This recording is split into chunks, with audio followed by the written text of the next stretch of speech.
Hi all. இன்றைக்கி வந்துட்டு Sunday நம்ம ஸ்டால் போட்டாச்சு. என்ன ஸ்டால் அப்படின்னா பட்டர் பன் ஸ்டால் தான் போட்டிருக்கோம். எப்போயும் சண்டே மட்டும்தான் அந்த ஸ்டால் போடுவோம். அதே மாதிரி இன்றைக்கும் போட்டாச்சு. 5 மணிலேருந்து 6 மணி வரைக்கும் நானும் பார்த்துட்டே இருக்கேன். யாருமே வரவே இல்லைங்க.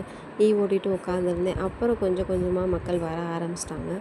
6 மணிக்கு மேலே நல்லா மக்கள் சப்போர்ட் பண்ணாங்கங்க. அப்புறம் வந்துட்டு நல்லா போயிட்டுருந்துச்சு. நம்ம என்னென்ன வெரைட்டி வச்சுருக்கோம் அப்படின்னா பட்டர் பன், நாட்டு சக்கரை butter bun, jam butter bun 3 variety தான் வச்சுருக்கோம். எல்லோரும் வந்து கேட்குறாங்க, பால்கோவாவில் போடுங்க, வந்து குலோப் ஜாமுனில் போடுங்க அப்படின்னு சொல்லிட்டு கேட்குறாங்க. பட் இன்னும் நம்ம வந்து அந்தளவுக்கு டெவலப் பண்ணலை கடையை. பண்ணதுக்கப்புறம் வந்துட்டு கொஞ்சம் கொஞ்சமாக போடலாம் அப்படின்னு சொல்லிட்டு யோசித்து வச்சுருக்கோம். நெக்ஸ்ட்டு அன்னைக்குன்னு பார்த்துட்டு ஹஸ்பண்டும் வேறு இல்லை, வேலைக்கு போயிட்டாங்க. அதனால் நான், மாமியார் கொஞ்சம் வந்து ஹெல்ப் பண்ணாங்க. அப்புறம் என்னோடய சிஸ்டர் வந்து ஹெல்ப் பண்ணாங்க. அதனால எப்படியோ வச்சு ஓடிட்டுருக்கோம். புதுசாக ஒன்று யோசித்துருக்கோங்க. என்னென்னு பார்த்தீங்கன்னா, நம்ம கடையிலேருந்து வர்ற காசில் ஒரு ₹100 எடுத்து வச்சு சாப்பிட்றதுக்கு கஷ்டப்படுறவங்களுக்கு ஏதாவது சாப்பாடு வாங்கி கொடுக்கலாம் அப்படின்னு யோசித்துருக்கோம். இது எப்படி இருக்குதுன்னு சொல்லுங்கள். பாய்.